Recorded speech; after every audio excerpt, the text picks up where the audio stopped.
Hello, I'm Hannah McDonald with the Alliance Française, and today I will be reading Chapter 3 from Bonjour Tristesse by Françoise Sagan. Next morning I was woken by a warm, slanting ray of sunshine that flooded my bed with light and brought to an end the strange, somewhat confused dreams that I had been wrestling with. Still half asleep, I tried to brush the implacable heat away from my face, then gave up. It was 10 o'clock. I went down to the terrace in my pajamas and found Anne there, glancing through magazines. I noticed that she was lightly but immaculately made up. It seemed she never allowed herself to be really on holiday. She paid no attention to me, so I settled down quietly on a step with a cup of coffee and an orange and started into this delicious morning fare. I bit into the orange and its sweet juice spurted into my mouth. That was followed straight away by a gulp of scalding black coffee, and then again came the coolness of the fruit. The morning sun was warming my hair and smoothing out the marks that the sheet had left on my skin. In 5 minutes, I would be going for a swim. Anne's voice made me jump. "Cecile, are you not eating? I prefer just a drink in the morning because you need to gain 3 kilos to be presentable. Your cheeks are hollow and your ribs are showing. Go ahead and get yourself some bread and butter." I begged her not to force me to eat bread and butter, and she was about to explain to me why it was essential that I do when my father appeared in his luxurious polka-dot dressing gown. "What a charming scene," he joked. 2 little brown girls in the sun chatting away about bread and butter matters." "Alas, there's only one little girl," said Anne, laughing. "I'm the same age as you, my dear Raymond." My father leaned forward and took her hand. "As severe as ever," he said tenderly, and I saw Anne's eyelids flutter as if they had been unexpectedly caressed. I took the opportunity to make myself scarce. On the stairs I met Elsa. It was obvious she had just got out of bed. Her eyelids were swollen and her lips were pale against the crimson of her sunburnt face. I nearly stopped her. I nearly told her that Anne was downstairs with a flawless, well-cared-for face and that she was going to tan prudently, with no ill effects. I nearly warned her to be on her guard, but she would have no doubt taken it badly. She was 29, 13 years younger than Anne, and as she saw it, that gave her a major advantage. I fetched my swimsuit and ran to the inlet. To my surprise, Cyril was there already, sitting on his boat. He came towards me looking serious and took my hands. "I would like to apologize for yesterday," he said.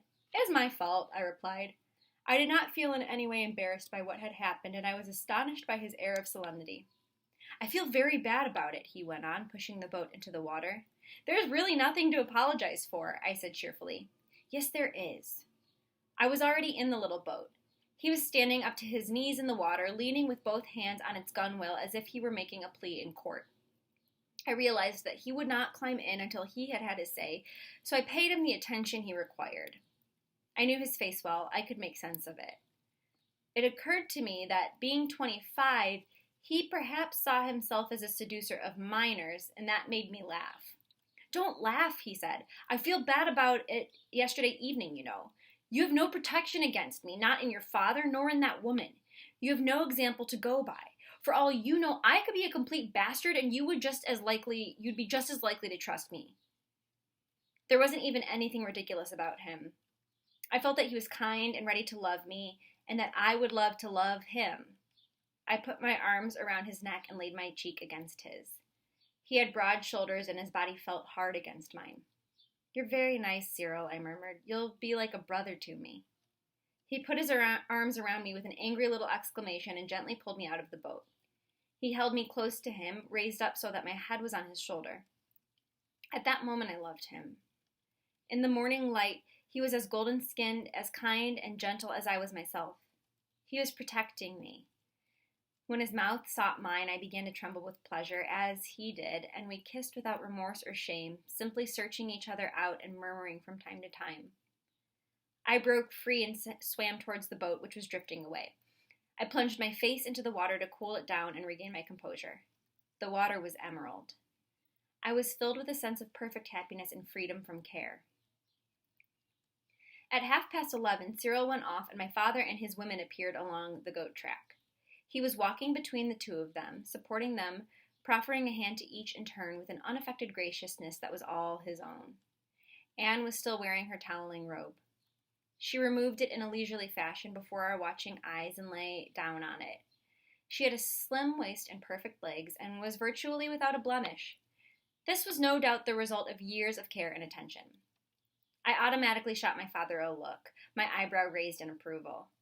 To my great surprise, he did not return my look but closed his eyes. Poor Elsa was in a terrible way and was plastering herself with oil.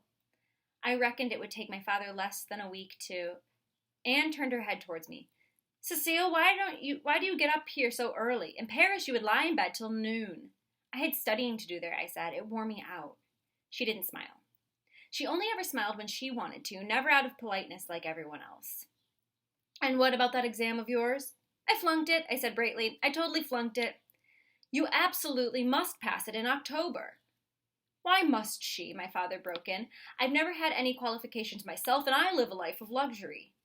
You've had some private means to begin with, Anne reminded him.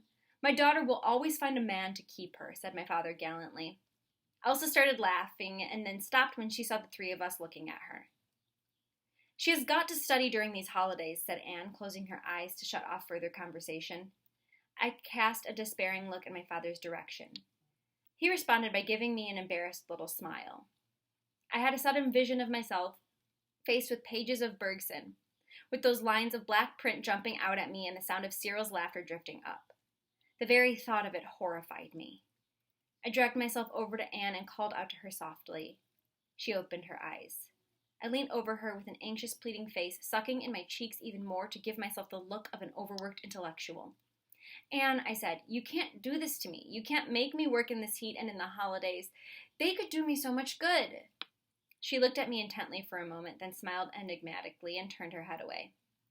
It's my duty to do this to you, even in this heat, as you say. You know, you'll only hold it against me for a couple of days, and then you'll pass your exam. There are some things there's no getting used to, I said, no hint of laughter in my voice. She responded with a look of amused arrogance, and I lay back down on the sand, feeling very worried. Elsa was holding forth about the various festivities taking place along the Riviera, but my father was not listening to her.